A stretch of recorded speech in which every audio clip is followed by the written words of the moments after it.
नमस्कार। आज के लीगल एजुकेशन के इस एपिसोड में आपका स्वागत है।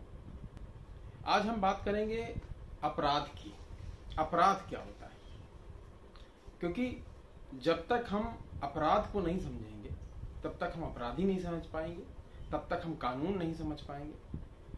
कानून को अगर समझना है तो सबसे पहली जो बेसिक चीज है वो है अपराध। अपराध के बिना अपराधी नहीं हो सकता और अपराधी की अनुपस्थिति में कानून का कोई काम नहीं है। जो लोग अब तक हमसे नहीं जुड़े हैं, मैं चाहता हूं आप सब लोग हमसे जुड़ें। हमारे चैनल को सब्सक्राइब करें, ज्यादा से ज्यादा लोगों तक पहुंचाएं, क्योंकि हमारा उद्देश्य समाज के अंदर से अपराध को कम करना है।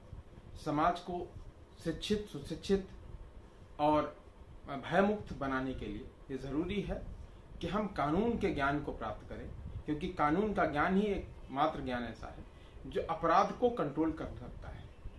अगर आप कानून के ज्ञाता हो जाएंगे, अगर आप कानून समझ जाएंगे, तो निश्चित रूप से अपराध कम हो जाएगा, अपराध कंट्रोल हो जाएगा। इसलिए हम सब की जिम्मेदारी है कि समाज के अंदर अपराध को नियंत्रित करने के लिए कानून को समझें। धन्यवाद आप सबका जुड़ने के लिए।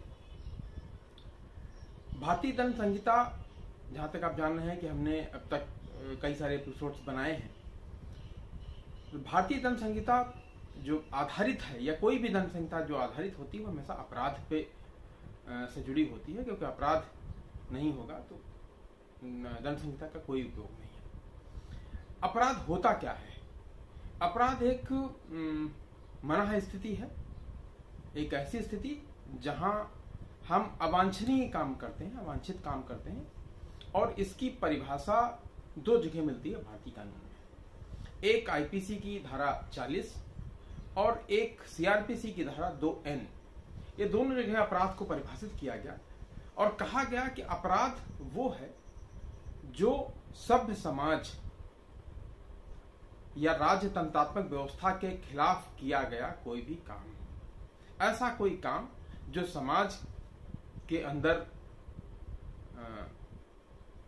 लोगों की नजर में या कानून की नजर में वांछित ना हो, अवांछित कार्य हो, वो सारे काम अपराध हैं।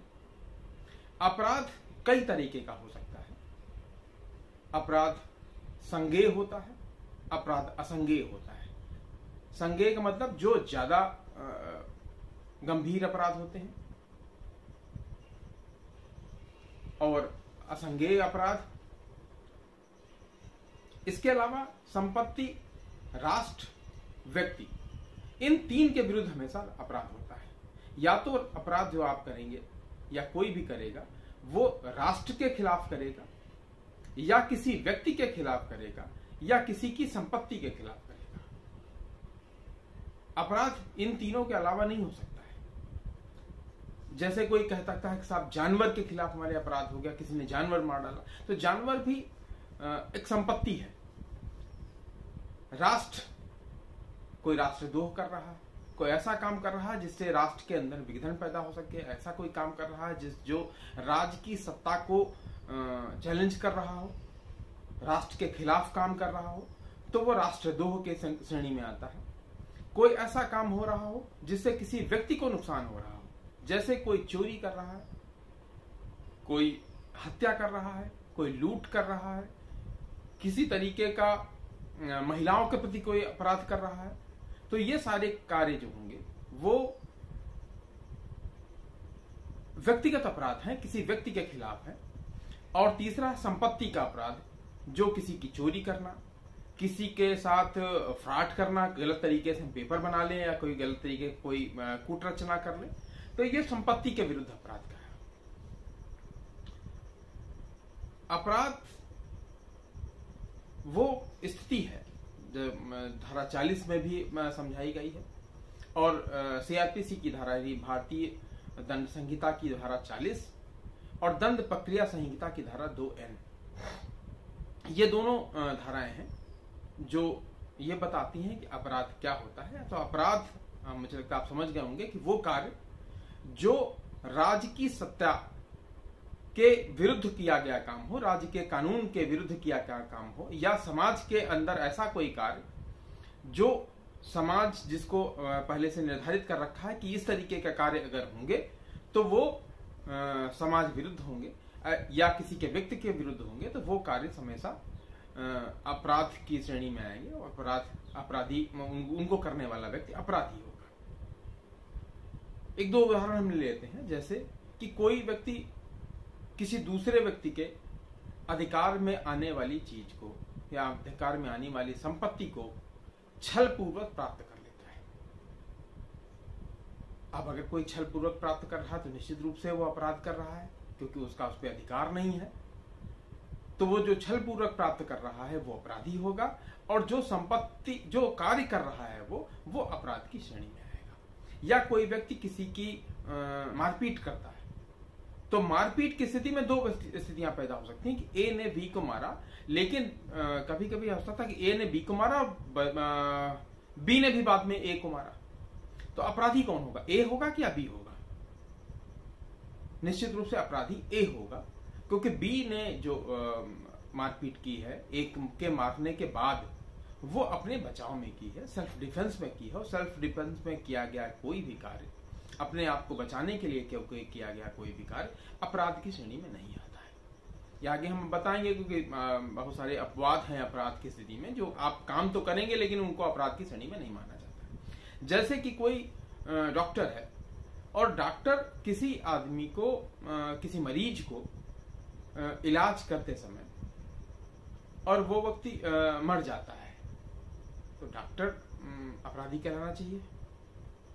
लेकिन नहीं, चूंकि सद्भावना पूर्वक काम कर रहा था वो डॉक्टर चाहता था कि उसका मरीज बच जाए, या कोई वकील किसी मुकदमे को लड़ रहा था और मुकदमे को लड़ने के बाद वो व्यक्ति हार जाता है और जज साहब उसको फांसी की सजा दे देते हैं, तो यहाँ न तो जज साहब दोषी हैं और ना ही वो वकील दोषी है, क्योंकि ये दोनों लोग सद्भावना पूर्वक काम कर रहे थे, कोई ऐसा कार्य नहीं कर रहे थे जो कानून के विरुद्ध हो। इसलिए ये लोग अपराधी की श्रेणी में नहीं आएंगे, उनके लिए किया गया कोई भी कार्य अपराध नहीं होगा, चाहे डॉक्टर हो, चाहे वो किसी भी तरीके का ऐसा कोई कार्य।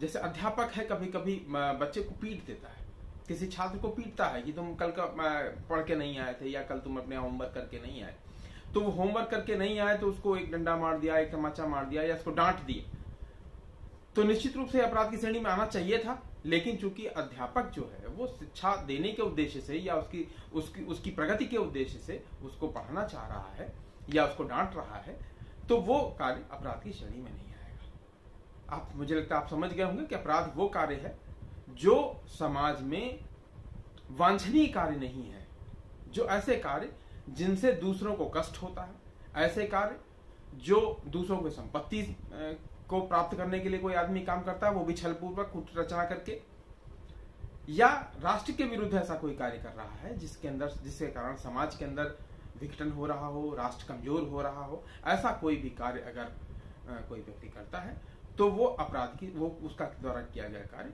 वो अपराध की श्रेणी में आएगा। आप समझ रहे होंगे, सारी बातें समझ भी गए होंगे। मुझे लगता है बहुत सरल भाषा में मैंने समझाने का प्रयास किया है।